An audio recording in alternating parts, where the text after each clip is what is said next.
오늘 우리에게 주시는 하나님 말씀은 사사기 18장 21절에서 31절의 말씀입니다. 사사기 18장 21절에서 31절의 말씀을 봉독하겠습니다. 그들이 돌이켜서 어린 아이들과 가축과 값진 물건들을 앞세우고 길을 떠나더니 그들이 미가의 집을 멀리 떠난 때에 미가의 이웃집 사람들이 모여서 단 자손을 따라 붙어서 단 자손을 부르는지라. 그들이 얼굴을 돌려 미가에게 이르되 내가 무슨 일로 이같이 모아 가지고 왔느냐 하니 미가가 이르되 내가 만든 신들과 제사장을 빼앗아 갔으니 이제 내게 오히려 남은 것이 무엇이냐 너희가 어찌하여 나더러 무슨 일이냐고 하느냐 하는지라. 단 자손이 그에게 이르되 내 목소리를 우리에게 들리게 하지 말라. 노한자들이 너희를 쳐서 내 생명과 내 가족의 생명을 잃게 할까 하노라 하고 단 자손이 자기 길을 간지라.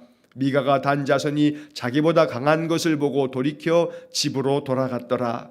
단 자손이 미가가 만든 것과 그 제사장을 취하여 라이스에 이르러 한가하고 걱정 없이 사는 백성을 만나 칼날로 그들을 치며 그 성읍을 불사르되 그들을 구원할 자가 없었으니 그 성읍이 베드르홉 가까운 골짜기에 있어서 시돈과 거리가 멀고 상종하는 사람도 없음이었더라. 단 자손이 성읍을 세우고 거기 거주하면서 이스라엘에게서 태어난 그들의 조상 단의 이름을 따라 그 성읍을 단이라 하니라. 그 성읍의 본 이름은 라이스였더라. 단 자손이 자기들을 위하여 그 새긴 신상을 세웠고 모세의 손자요 게르솜의 아들인 요나단과 그의 자손은 단 지파의 제사장이 되어 그 땅 백성이 사로잡히는 날까지 이르렀더라. 하나님의 집이 실로에 있을 동안에 미가가 만든 바 새긴 신상이 단 자손에게 있었더라. 아멘. 자, 어제 주일에 이어서 오늘 18장 21절에서 31절까지의 말씀도 우리가 이제 읽었습니다. 자, 이 18장의 말씀을 통해서 우리가 보게 되는 것은 에브라임 지파의 미가의 집에 있었던 그런 여러 신상들, 은으로 만든 그 우상들, 그리고 이 미가가 그 은을 가지고서 만들었던 에봇과 그리고 드라빔, 이거 다 우상에 불과한 것입니다. 그런데 이 미가의 집에 있었던 이 우상을 단지파 사람들이 빼앗아 가서 그 단지파의 우상으로 삼고 있는 이야기가 오늘 이 본문 18장의 이야기입니다. 21절에서 31절까지 이 말씀에서 단지파가 자기들이 원래 가나안 정복 당시에 여호수아로부터 분배받은 땅에서 그 땅의 가나안 족속들을 몰아내지 못하고 아모리 족속들이 살았던 그곳을 단지파가 분배를 받았지만 그 땅을 그들이 제대로 차지하지 못한 채 아모리 족속에게 쫓겨서 그들이 이렇게 그 분배받은 땅에서 이제 도망자처럼 그렇게 떠나야 하는 그런 상황에서 이 단지파 사람들이 저 멀리 갈릴리 북쪽에 있는 새로운 땅 라이스라고 하는 곳을 이제 차지하게 되는 그런 과정의 이야기를 우리가 이제 보게 됩니다. 그런데 이렇게 저 북쪽의 라이스 땅을 그들이 점령하고 차지하면서 거기에다가 또다시 신당을 만들고 우상을 섬기는 그런 이야기를 우리가 보고 있는 겁니다. 한 가정의 그 집에서 미가의 집에서 섬겼던 이제 우상이 이제 하나의 지파, 큰 지파로 확산되어져 가는 것을 우리가 보는 겁니다. 자, 그래서 우리가 지금까지 사사기를 쭉 읽으면서 계속된 그 악순환, 죄악의 악순환이 바로 이러한 것 때문에 생겼구나라고 하는 것을 알 수가 있습니다. 이스라엘 사람들이 계속해서 우상을 섬기고 그 우상이 점점 더 넓게 전염되어지고 있는 그런 영적인 상태, 그러다 보니 그들이 하나님께서 아무리 사사를 보내서 구원해 주어도 또 얼마 지나지 않으면 또 우상을 섬기고 또 얼마 지나지 않으면 또 우상을 섬기고 그러면서 계속된 악순환에서 하나님께로부터 징벌을 받는 이 사사시대의 이야기들을 우리가 보고 있습니다. 자, 오늘 본문의 말씀을 보시면 21절의 말씀에 그들이 돌이켜서 어린 아이들과 가축과 값진 물건들을 앞세우고 길을 떠나더니, 자, 지금 여기서 이 그들이라고 하는 것은 단지파 사람들을 말합니다. 이 사람들이 지금 길을 떠나더니라고 하는 것은 바로 미가의 집에서 600명의 사람들과 함께 가서 이 미가의 집에서 신상들을 다 빼앗아 가지고 지금 이들이 이제 길을 떠나 가고 있는 겁니다. 자, 여기에 어린 아이들과 가축과 값진 물건들을 앞세우고라고 했는데 이런 모든 자기 지파 사람들을 다 데리고서 이제 떠나가면서 여기 값진 물건들이라고 표현되어 있는 것은 이것은 미가의 집에서 훔쳐나온 그런 여러 우상들 또 에봇과 드라빔 이러한 것들을 말하고 있는 겁니다. 자, 이 21절에서는 값진 물건들이라고 했지만 사실 이 값진 물건이라고 생각되어진 이것이 단지파를 영적으로 부패하게 만드는 것들이 되었던 겁니다. 아무리 인간의 눈에 값진 것들로 보여진다 할지라도 그것이 내 영혼을 병들게 하고 하나님을 떠나가게 하고 하나님 말씀을 저버리게 하는 것이라면 그것은 결코 값진 물건이 될 수가 없습니다. 값진 물건이라고 하는 것은 내 육신만 편안하고 안락하게 만드는 것이 아닙니다. 값진 물건은 내 육신의 삶도 하나님 주시는 은혜를 누리게 할 것이지만 더 중요한 것은 내 영적 삶에 있어서 내 영혼이 병들지 않게 하는 것, 내 영혼이 더욱더 하나님 찬송하며 예배하며 하나님 말씀을 받들어 사는 것, 그런 데 있어서 나를 돕는 것들이라면 그것은 정말로 값진 물건이 될 겁니다.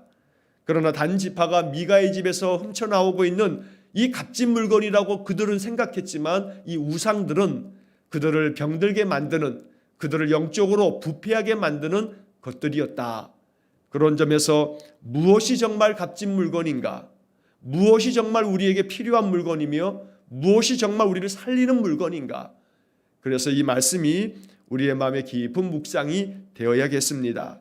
자, 22절에 보면 그들이 미가의 집을 떠나 멀리 떠난 때에 미가의 이웃집 사람들이 모여서 단 자손을 따라붙어서, 자, 미가의 집에 있는 그 신상들을 빼앗겼으니 미가가 그냥 있을 수가 없습니다. 그래서 이웃집 사람들과 다 함께해서 이 단지파 사람들을 이제 쫓아갑니다. 자, 그런데 23절의 말씀에 보게 되면 단 자손을 부르는지라 그들이 얼굴을 돌려 미가에게 이르되 내가 무슨 일로 이같이 모아가지고 왔느냐. 자, 그 단지파 사람들이 이제 쫓아가서 그들과 함께 만나게 되면서 이제 그들을 부르게 됩니다. 자, 그때 단지파 사람들이 얼굴을 돌려 미가에게 하는 말이 무슨 일로 이같이 너희들이 많은 사람들을 모아가지고 왔느냐고 묻고 있습니다. 당연히 미가의 집에서 이렇게 여러 우상들을 훔쳐간 것이기 때문에 되찾아온다는 것을 알고 있음에도 불구하고 자손들은 당연하다는 듯이 도대체 너희들이 무엇 때문에 이렇게 왔느냐고 되묻고 있습니다. 자, 24절에 미가가 이르되 내가 만든 신들과 제사장을 빼앗아 갔으니 이제 내게 오히려 남은 것이 무엇이냐? 너희가 어찌하여 나더러 무슨 일이냐고 하느냐? 너희들이 내가 만든 모든 신상들 다 가져갔으면서 내가 이렇게 너희들을 뒤쫓아온 것이 무엇 때문인지를 몰라서 묻느냐고 이렇게 이야기를 하고 있습니다. 자, 여러분, 이 24절의 말씀에서 미가야 하는 말의 첫 마디를 보면 내가 만든 신들과 제사장을 빼앗아 갔으니, 내가 만든 신들과 제사장들, 여러분, 우상을 만드는 것은 분명히 하나님께서 금하신 10계명의 두 번째 계명을 어기는 일입니다. 그런데 미가는 아주 당당하게 말합니다. 내가 만든 신들과. 어떻게 신을 사람이 만들어냅니까? 그러면 그건 신이 아니지요. 사람이 만든 신이 어떻게 그게 신이 되겠습니까? 그런데 여기 분명히 미가는 내가 만든 신들과, 사람에 의해서 만들어진 신이라면 그것은 아무런 보잘것없는 능력도 힘도 없는 그저 허상에 불과한데, 미가는 내가 만든 신들과, 또 제사장도 마찬가지입니다. 제사장은 하나님께서 이 율법의 말씀을 통해서 레위 지파를 특별히 그들을 택하여서 제사장 직분을 맡기신 것이 출애굽기의 말씀인데도 불구하고 이 미가는 내가 만든 신들과 또 제사장들이라고 말하고 있는 겁니다. 영적으로 문란해도 영적으로 이들이 하나님의 모든 말씀을 완전히 무너뜨리고 있는 것을 우리가 볼 수 있는 겁니다. 그런데 너희들이 빼앗아 갔다. 그래서 내가 이제 오히려 너희들이 다 내가 가지고 있는 가장 값진 것들을 다 가져갔으니 내가 당연히 너희들을 뒤쫓아와서 그것을 돌려달라고 하는 것이 아니냐. 지금 이렇게 이야기를 하고 있는 겁니다. 자, 이에 대해서 25절에 단자손들이 이 미가를 아주 협박하듯이 말합니다. 내 목소리를 우리에게 들리게 하지 말라. 한마디로 말하면 입 다물라 라고 말하는 겁니다. 노한자들이 너희를 쳐서 내 생명과 내 가족의 생명을 잃게 할까 하노라. 내가 너희들을 죽일 수도 있다고 지금 겁박합니다. 그래서 너희들을 쳐서 너희 가족들을, 너희들의 생명을 다 죽여서 그 생명 잃어버리게 만들 텐데 그래도 너희들이 이렇게 와가지고 이 물건들 가져가겠다고 하느냐고 지금 오히려 이 단 자손들이 적반하장이 되는 겁니다. 도둑놈이 오히려 큰 소리 치고 있는 이 단 자손의 모습을 우리가 보고 있습니다. 자, 그래서 26절의 말씀에 보면 단 자손이 자기 길을 간지라. 자, 이 단 자손, 단 지파 사람들이 이 미가를 이렇게 협박하니까 미가가 아무런 힘이 없습니다. 많은 이웃 사람들과 찾아왔지만 이 단 지파 사람들, 한 지파 사람들을 이겨낼 수는 없었던 겁니다. 자, 그래서 26절 그 하반절에 미가가 단 자손이 자기보다 강한 것을 보고 돌이켜 집으로 돌아갔더라. 자, 이렇게 해서 한 집, 미가의 집에 있었던 우상이 이제 더 큰 한 족속 단 지파에게로 이제 옮겨가고 있는 것. 그래서 이 단 지파가 이제 부패하여 하나님을 떠나 우상을 섬기는 지파가 되어지고 있는 그러한 사사시대의 이 어둠의 이야기가 지금 이렇게 우리에게 펼쳐지는 겁니다. 자, 여기서 우리는 26절 그 앞부분에 나오는 말씀, 단 자손이 자기 길을 간지라. 여러분, 이 이야기는 아주 은유적인 표현입니다. 단 자손이 자기 길을 갔다 하는 것은 이제 미가가 이렇게 뒤쫓아왔지만 그들을 협박해서 이제 돌려보내고 아주 여유롭게 이제 그들이 정탐꾼들이 알아왔던 저 북쪽의 라이스 땅을 향해서 올라가고 있는 겁니다. 그러면서 그들은 생각합니다. 우리에게 이렇게 신들도 있으니, 우리를 도와줄 이렇게 신이 있으니 우리가 당당하게 이제 저 북쪽에 가서 그 정탐꾼들이 보고 왔던 그 좋은 땅, 아주 평안한 땅을 우리가 가서 차지하자 하면서 의기양양하게 아마 그 길을 갔을 겁니다. 여기서 우리는 사사기에서 가장 중요한 이 사사시대를 얘기해주고 있는 한마디, 그때 이스라엘의 왕이 없으므로 그들이 각각 자기 소견에 옳은 대로 행하였더라. 자기 소견에 옳은 대로 행하였더라. 오늘 이 이야기가 지금 26절에도 나오는 겁니다. 단 자손이 자기 길을 간지라. 여러분, 이것은 아무렇지도 않은 표현 같습니다만 이 속에 담겨져 있는 영적 의미는 하나님은 다 내동댕이 치고 하나님 말씀은 다 내팽개친 채로 자기 길을 갔다라고 이렇게 말하고 있는 겁니다. 자기의 소견에 옳은 대로 미가의 집에 있는 우상을 이렇게 빼앗아 왔으니 이 우상들이 우리를 도울 것이라고, 이것이 우리의 신이라고 이렇게 여기면서 자기 생각만이 옳다는 생각으로 이제 자기의 길을 갔다라고 이렇게 말하고 있습니다. 오늘 우리는 잠언의 많은 말씀들을 통해서 사람이 자기의 인생의 길을 계획하고 도모하고 그 길을 간다 할지라도 인생의 길은 걷는 자에게 있는 것이 아니라 여호와 하나님께로 말미암는다는 말씀을 우리가 잠언의 말씀에서 여러 번 읽은 바 있습니다. 결코 내 인생의 길을 내가 계획하고 내가 설계하고 내가 그 모든 것들을 잘 감당할 수 있을 것 같아도 이것은 참 축복된 인생이 되지 못합니다. 아무리 그렇게 자기가 계획한 대로 모든 것들을 다 이루어 가면서 값진 물건들을 다 많이 소유하면서 산다 할지라도 그 인생의 끝은 하나님 앞에서의 심판밖에 없다는 겁니다. 자기의 소견대로 자기 길을 걸어가면서 많은 값진 물건들을 다 소유하면서 빼앗으면서 이렇게 부당하게 하나님 말씀의 뜻을 저버리며 살아간다면 그저 인생 짧은 100년은 그렇게 떵떵거리고 살아갈 수 있을지 몰라도 하나님 등지고 살아가면 그 인생의 끝은 하나님의 심판을 면할 수 없다는 것이 사사기가 우리에게 가르쳐주는 엄중한 말씀입니다.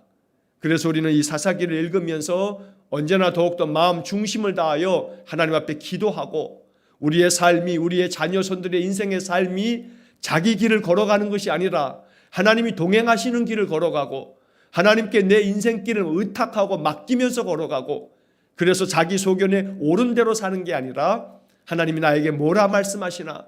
하나님의 뜻이 어디에 있을까? 늘 하나님께 기도하고 말씀 속에서 그 길을 찾고 이렇게 주님과 동행하는 삶을 살아갈 때 거기에 하나님의 은혜가 있고 그 삶이 복된 삶이 된다는 겁니다.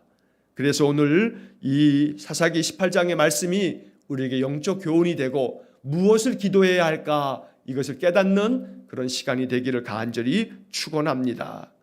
자, 그 다음 이어지는 27절의 말씀을 보면 단자손이 미가가 만든 것과 그 제사장을 취하여 라이스에 이르러 한가하고 걱정 없이 사는 백성을 만나 칼날로 그들을 치며 그 성읍을 불사르되. 여러분, 이렇게 단자손이 저 라이스 땅의 사람들을 진멸하여 그 땅을 차지하는 그런 용기 백배한 마음이 있다면 하나님이 그들에게 분배해 주었던 저 악한 아모리 족속들을 그렇게 싸워서 그들을 몰아냈어야 했습니다. 아모리 족속은 하나님께서 이스라엘 백성들에게 내어준 땅입니다. 아모리 사람들이 아무리 강해도 단자손이 하나님 의지하며 싸웠다면 아모리 족속들을 이기게 했을 겁니다. 이 아모리 족속들은 아주 부패하고 악하며 하나님의 그 눈에 이들이 너무나 멸망받을 인생들이기 때문에, 예를 들자면 저 소돔과 고모라 땅처럼 하나님이 진멸하실 만한 땅이었기 때문에 이스라엘 사람들에게 내준 겁니다. 그러나 단 자손들이 이 아모리 족속에게는 겁을 먹고 그들에게는 쫓겨났던 이들이 저 북쪽에 주변에 아무도 없어서 그저 한가롭고 걱정 없이 그렇게 평안하게 살아가는 사람들, 구원할 자도 없다라고 그 다음 28절에 나오는데 그만큼 주변에 그 어떠한 침입자도 없이 그렇게 안정적으로 살아가는 힘없는 이 라이스 사람들을 그냥 거뜬하게 이기면서 그들을 불살라 다 진멸하고 있는 단자손들의 모습을 보게 됩니다. 이것은 결코 하나님의 뜻이 아니었을 겁니다. 하나님이 그들에게 준 땅이 분명히 있기에 그 악한 아모리 족속들을 몰아내는 것이 단자손들의 사명이었는데 그들은 그 사명은 저버린 채로 자기들이 옳은 대로 이렇게 자기들이 옳다 여기는 대로 행하고 있는 겁니다. 자, 여기 27절에 이 앞에서 이렇게 표현합니다. 단자손이 미가가 만든 것과 그 제사장을 취하여. 여기서 그 제사장을 취하였다고 했는데 그 제사장이라고 하는 것은 단지파 사람들이 정탐꾼 5명을 보낼 때 그들이 미가의 집에 이르렀을 때 그 집에서 베들레헴 출신의 레위 청년을 만난 바 있지요. 그리고 그 레위 청년에게 우리가 가는 길이 형통할는지 여호와께 한번 물어보라 했던 이야기를 우리가 어제 설교 시간에도 제가 말씀을 드렸습니다. 자, 이 제사장이 너희들의 가는 길이 형통하다고 그렇게 축복했지만 사실은 그것은 믿음에서 우러나오는 축복이 아니고 그냥 축복을 남발하는 그러한 이야기였는데 이 단지파 사람들은 그 축복이 하나님에게서 나온 줄 알고 그저 자기 소견에 옳은 대로 하면서도 양다리 작전처럼 하나님도 붙들고 우상들도 섬기는 그러한 모습을 보이고 있다는 겁니다. 자, 그런데 오늘 본문의 말씀에서 우리에게 참 안타까운 정보를 우리에게 하나를 주고 있습니다.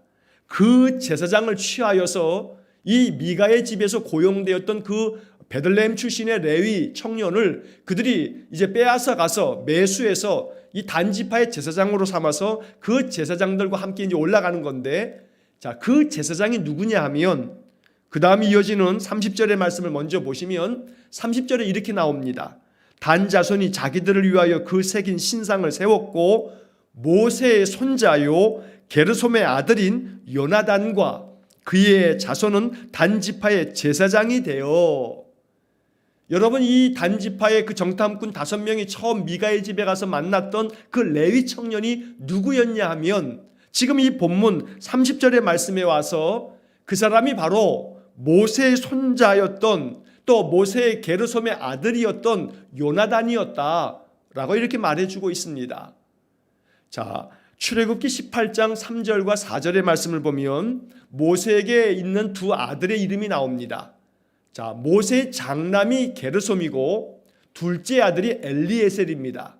이게 출애굽기 18장에 나오는 이름들입니다. 자, 모세의 장남이었던 이 게르솜, 그 게르솜의 아들 요나단, 그러니까 모세에게는 손자가 되는 거죠.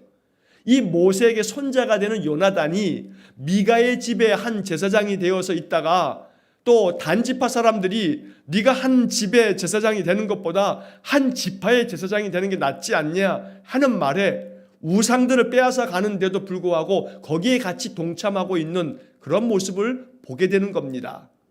여러분 생각해 보십시오. 모세의 손자입니다. 그러면 모세로부터 이 아들과 그 다음 손자까지 아무리 길어봐야 100년도 되지 않습니다. 여러분들의 손자, 손녀들을 생각한다면 여러분들과 그 손자, 손녀들과의 나이 차이라고 하는 것은 아무리 길게 잡아야 그저 50년, 60년, 70년 그 이상을 벗어나지 않습니다.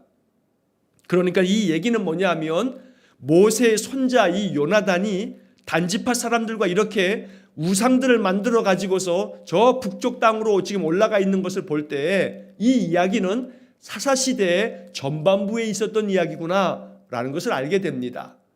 모세가 죽고 난 다음에 여호수아를 중심으로 해서 가나안을 정복하고 여호수아 시대가 지나가면서 그리고 다음에 이어지는 사사시대, 사사시대의 그 초입에서 일어났던 사건이구나 라고 하는 것을 시대적인 배경을 여기서 우리가 추측할 수 있다는 겁니다.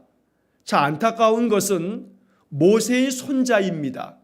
모세의 손자가 이렇게 단지파의 제사장이 되어서 우상까지 짊어지고 가서 저 라이스 땅을 점령하고 거기서 신상을 세워두고 거기에 신상 앞에 많은 우상들을 만들어 놓고 난 다음에 여기서 이 모세의 손자가 제사장 노릇을 하고 있다는 겁니다. 자기 할아버지에게서 들었을 텐데, 자기 아버지에게서 분명히 들었을 텐데, 십계명을 만들어 하나님께로부터 받아서 이스라엘에게 전해준 자가 자기의 할아버지인데 이 손자인 요나단이 이렇게 어처구니 없이 그 할아버지가 전해준 그 말씀조차도 등지고 단지파의 제사장이 되어서 우상을 가지고 가서 신상을 만들고 거기에다가 그 모든 것들을 다 동원하여 우상 숭배하는 이런 모습을 보여주고 있다는 겁니다. 어제도 제가 주일 설교 중에 말씀드렸습니다만 성경은 우리에게 항상 거울 역할을 합니다. 이 성경의 말씀을 보면서 우리는 우리를 돌아보고 우리가 과연 이 말씀 앞에서 어떠한가를 살피는 것이 영적 지혜입니다. 우리의 믿음이 굳건하여 모세와 같다 할지라도 이것이 계승되어지지 않으면 아들 대에 우리 자녀들 대에 그 자손들 대에 결국은 이렇게 믿음 안에서 다 떠나가는 그러한 모습도 우리가 보아야 된다는 겁니다. 그래서 우리는 더 간절한 마음으로 기도하고 더 사랑 안에서 말씀으로 우리 자녀손들을 위해서 늘 기도하면서 그들을 가르치고 권하여 잘 이끌어가는 그런 믿음의 조상이 될 수 있어야 합니다.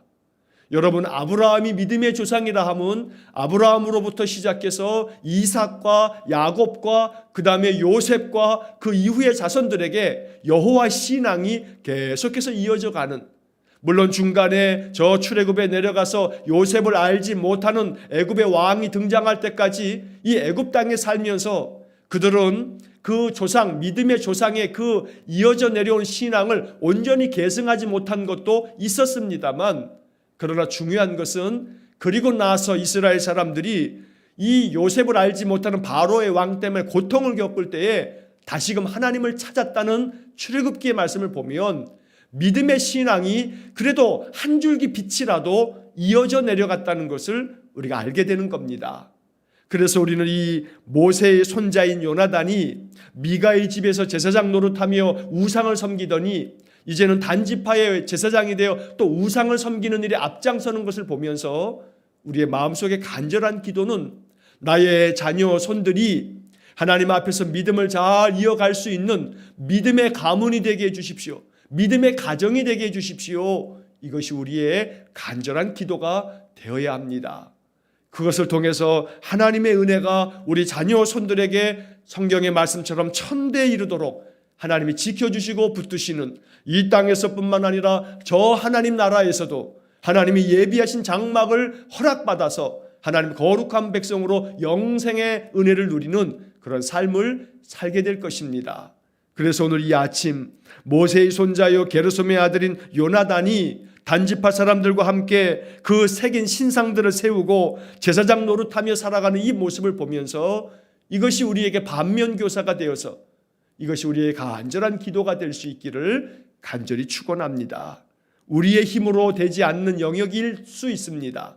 우리의 능으로 되지 않은 그런 부분도 있습니다. 그래서 하나님께 기도해야 하는 겁니다. 여러분 생각해 보면 우리의 믿음이 우리의 몇 대 조상들서부터 내려온 믿음이 아니지 않습니까? 내가 예수 믿은 것이 내 부모로부터 이렇게 모태신앙으로 또 부모의 신앙 따라서 믿은 경우도 있습니다만 내 믿음이 내 가정 안에서는 믿음의 첫 세대였던 그런 성도님들도 많습니다. 나로부터 믿음이 시작된 분도 많습니다. 그렇다면 하나님이 택정하시면 믿음의 시작이 나로부터 시작된 것처럼 내 자녀 손들도 하나님이 붙잡으시면 하나님 만나는 은혜가 그들에게 있을 겁니다. 그래서 기도해야 하는 겁니다. 하나님 우리의 자녀들과 우리의 손자녀들이 또 우리의 증손자녀들, 고손자녀들, 우리 자손들이 계속해서 퍼져갈수록 하나님이 붙들어 주십시오. 하나님이 꼭 저들을 믿음 안에 세워주십시오. 인생의 삶 속에서 하나님 만나는 은혜를 주십시오. 이것이 우리의 간절한 기도가 되면 하나님 반드시 우리의 기도가 헛되지 않도록 그들의 인생의 삶 속에서 하나님께로 돌아와 하나님 의지하는 그런 백성이 될 수 있을 겁니다. 그래서 기도의 씨앗을 계속 뿌리는 겁니다. 이 씨앗이 당장에 열매가 되지 않는다 할지라도 씨를 뿌리는 겁니다. 눈물로 씨를 뿌리는 자는 기쁨으로 거두리로다 라고 말씀하고 있습니다. 그러므로 우리의 자녀들과 손자녀들이 믿음 안에 우뚝 서서 이 모세의 이 손자 요나단과 같이 이렇게 되지 아니하고 믿음 안에서 하나님 앞에 굳건하게 서는 그러한 자손들이 되어지도록 기도해야겠습니다. 여러분이 이 말씀을 읽으면서 혹시라도 낙담하면 안 됩니다. 믿음의 조상인 그 위대했던 모세의 손자도 이렇게 됐는데 하물며 나는 보잘것없는 나의 자손들이 믿음을 지킬 수 있을까? 위축되어서는 안 됩니다. 여러분 아무리 모세가 위대한 그러한 하나님의 율법을 받은 자라 할지라도 그는 예수 그리스도의 십자가의 은혜를 모르고 지나간 저 구약의 율법 시대의 사람에 불과합니다. 그래서 예수님께서는 예수 그리스도 이전의 모든 사람들보다 예수 그리스도 이후의 자가 아무리 작은 자라 할지라도 그들이 더 큰 자라고 주님 말씀하는 겁니다. 왜냐하면 우리에게는 예수 그리스도 하나님의 아들로부터 받은 말씀이 있기 때문입니다. 그러므로 오늘 우리들은 비록 모세가 그 아들과 그 손자들의 신앙이 계속해서 계승되어져 가지 못하고 모세가 죽음을 맞이했지만 이것이 오히려 우리에게 자극이 되어서 더 주님 앞에 기도하고 더 주님을 붙들고 의지하여서 우리 자녀손들이 믿음을 계속해서 계승해 갈 수 있도록 기도하는 그런 마음을 이 사사기의 말씀을 통해서 마음 깊이 새겨야겠습니다. 자, 그 다음 마지막 31절의 말씀에 보면 하나님의 집이 실로에 있을 동안에 미가가 만든 바 새긴 신상이 단 자손에게 있었더라. 저 북쪽 라이스 땅을 침범하여 이제 저 북쪽에 사는 이 단 지파 사람들, 그런데 하나님의 이 거룩한 성막이 바로 실로 땅에 있었기 때문에 그들은 실로 땅에 있었다 할지라도 이 실로라고 하는 지역은 바로 이 이스라엘 가나안 땅의 한 중간쯤에 위치한 곳인데 바로 이곳에 이스라엘 사람들이 여러 가지 예배할 때마다 절기를 지킬 때 이 땅에 모였었는데 이 단지파 사람들은 하나님의 거룩한 성막이 있는 곳은 다 무시한 채로 저 북쪽 자기들이 차지한 땅에서 신상을 만들어 두고 여기를 영적 중심지로 삼으면서 하나님의 율법을 거스르고 있다는 이야기를 하고 있는 겁니다. 하나님의 집이 분명히 실로에 있음에도 불구하고 제멋대로 자기의 소견에 옳은 대로 다른 곳에 가서 하나님 등진 삶을 살아가는 단자손의 모습, 오늘 이것이 사사시대의 한 단면을 보여주고 있는 겁니다. 단자손을 통해서 이것이 결코 우리의 모습이 되지 않도록 더욱더 깨어있어서 믿음 안에서 굳건하게 서고 말씀 붙들고 의지하며 살고, 그래서 하나님의 뜻을 온전히 쫓아가는, 그래서 하나님의 은혜가 더욱더 우리 자손들에게까지 계속해서 계승되는 복된 삶이 되시기를 주의 이름으로 간절히 축원합니다. 기도하겠습니다. 사랑과 자비가 풍성하신 하나님, 우리의 인생의 삶에서 언제나 하나님 주신 이 귀한 믿음이 우리에게서뿐만 아니라 우리 자녀들의 인생 속에, 우리 손자녀들의 인생 속에, 계속되어지는 우리 자손들의 인생 속에 계승되어져가 하나님께서 주시는 믿음의 가문, 하나님이 축복하시는 믿음을 이어가는 그러한 가문이 되어지도록 은혜 주시길 원합니다. 자비로우신 아버지 하나님, 날마다 내 인생의 길을 하나님께 의탁하여 내 소견에 오른 대로 내 생각대로만 살지 않게 해주시고, 그때에 아무리 세상에서 내 소견대로 값진 물건들을 많이 소유하여 산다 할지라도 여기에 하나님이 없으면, 하나님이 말씀이 그 속에 없다면 이것은 허상에 불과한 신기루에 불과할 뿐 하나님 앞에 심판받을 인생에 불과하다는 것을 깨닫게 해주셔서 날마다 무엇보다 가장 값진 물건은 하나님 우리에게 주신 약속의 말씀이요, 우리에게 있어서 가장 소중한 것은 주 여호와 하나님이 우리에게 보내신 보혜사 성령을 마음 중심에 모시고 늘 성령을 참으로 의지하여 성령이 이끄시는 대로 살아가는 성령의 사람들 되어지도록 은혜를 내려 주옵소서. 오늘도 한날의 삶과 우리의 모든 인생을 하나님께 의탁합니다. 우리 자녀손들을 위해서도 간절하게 믿음으로 기도합니다. 날마다 주님의 은혜 안에 거하게 하시고 살아계신 여호와 하나님을 삶 속에서 체험하게 하시고, 그래서 우리 모든 자녀손들의 인생 속에도 여호와 하나님이 살아 역사하는 그 하나님이 되어지도록 은혜를 내려 주옵소서. 한날의 모든 삶을 주님께 의탁합니다. 오늘도 주님 나와 함께 하시며 나와 동행하심이 마음에서 느껴져 감사와 찬송이 가득한 복된 하루가 되게 해 주옵소서. 예수님 이름으로 기도하옵나이다. 아멘. 우리 구주 예수 그리스도의 은혜와 하나님 아버지의 극진하신 사랑과 성령의 교통하심이 날마다 여호와 하나님을 내 마음 중심에 두어 내 소견에 오른 대로 사는 것 아니라 하나님 말씀 의지하여 주의 성령의 인도하심을 따라 주님께 더 가까이 나아가기를 마음에 결정하며 기도하는 머리 숙인 귀한 성도들 위에와 저들 가정과 온 가족들 위에, 우리 성도들의 모든 인생의 산업 위에 이제로부터 영원토록 함께 하시길 축원하옵나이다. 아멘.